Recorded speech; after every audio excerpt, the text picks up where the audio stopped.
Oi pessoal, tudo bem? Eu vou falar hoje, vou responder na verdade o questionamento de um colega que segue aí a página, que me fez uma pergunta sobre a cessão de crédito, a venda de dívidas para outras empresas, a cobrança de dívidas por empresas terceiras. Então eu vou responder hoje o questionamento dele e falar um pouquinho sobre esse tipo de operação, sobre a cessão de crédito, que é na verdade o que acontece nesses casos, tá? Então como que funciona isso? Você tem lá uma determinada dívida com um banco. É muito comum isso acontecer com instituição financeira, tá? Então você tem uma dívida de R$1.000 com o banco. Esse banco, você não pagou a dívida. Esse banco, passado um determinado tempo, ele tem lá, ele junta esses créditos que ele não recebeu, chamados créditos podres, uma carteira de crédito podre, e ele vende para fundos de investimento que compram esses créditos, assumem a responsabilidade pela cobrança e os direitos pela cobrança, tá? Isso está previsto na lei, o Código Civil permite esse tipo de operação, não há nenhum tipo de irregularidade nessa cessão de crédito, tá bom? O que acontece, no entanto? O Código Civil, artigo 290, determina que quando eu faço uma cessão de crédito, eu devo notificar o devedor informando sobre essa cessão. Eu não preciso notificar com a R, nada disso, mas eu preciso informar. Eu preciso cientificar o devedor de que, a partir daquele momento, ele deixa de dever para A e passa a dever para B. Então ele deixa de dever para quem ele devia inicialmente, que é o cedente do crédito, e passa a dever para o cessionário, que é quem comprou essa dívida podre aí no mercado. Muito bem. Feito isso, se ele notificou, ok, não tem nenhuma irregularidade. Se tiver dentro do prazo de 5 anos do vencimento da dívida, ele pode inscrever o seu nome no Serasa, ele pode entrar com uma ação judicial para cobrar essa dívida, enfim, tudo aquilo que está previsto na lei.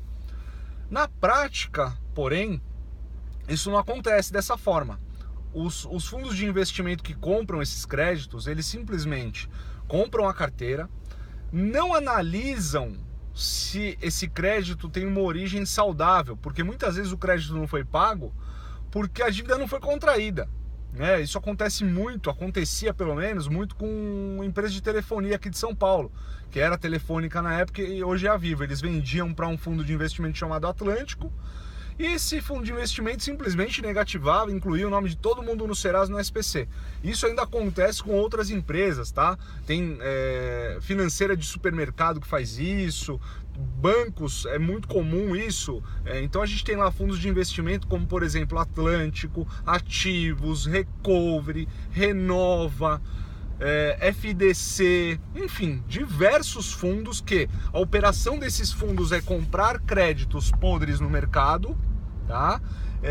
E assumir a responsabilidade pela cobrança. Então o banco tem lá uma carteira de R$1 milhão em dívidas não pagas, ela vende isso por um preço muito menor para esses fundos de investimento que assumem o risco de receber ou não, tá? Então, como eu disse, não tem nenhuma irregularidade na operação. O que é irregular é não notificar o devedor e principalmente inscrever o nome dele no Serasa sem a notificação. Então a gente tem lá no escritório diversos casos tratando do assunto, ganhamos muitos, grande maioria deles a gente ganhou porque houve uma irregularidade. As pessoas que nos procuraram diziam: olha, eu não tenho dívida, apareceu essa anotação negativa no meu nome, entrei em contato com a empresa, ela fala que foi uma cessão de crédito feito pelo banco X, só que eu nunca tive nada com esse banco X. Então a gente entra com uma ação pedindo a declaração de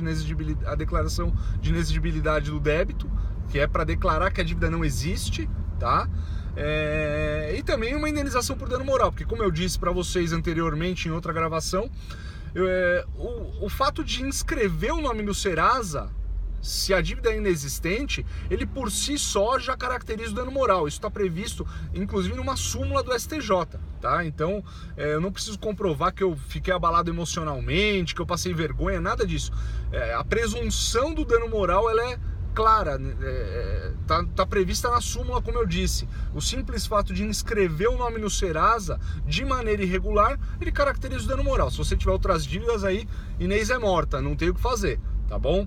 Mas fique atento com isso. Se porventura você tinha lá uma dívida com uma determinada instituição, importante lembrar que o prazo máximo para anotação no Serasa é de 5 anos, contados do vencimento da dívida. Então, acontece muito com esses fundos de investimento de comprarem um determinado crédito, esse crédito já tem mais de 5 anos, eles não se atentam a isso e anotam o nome no Serasa, tá?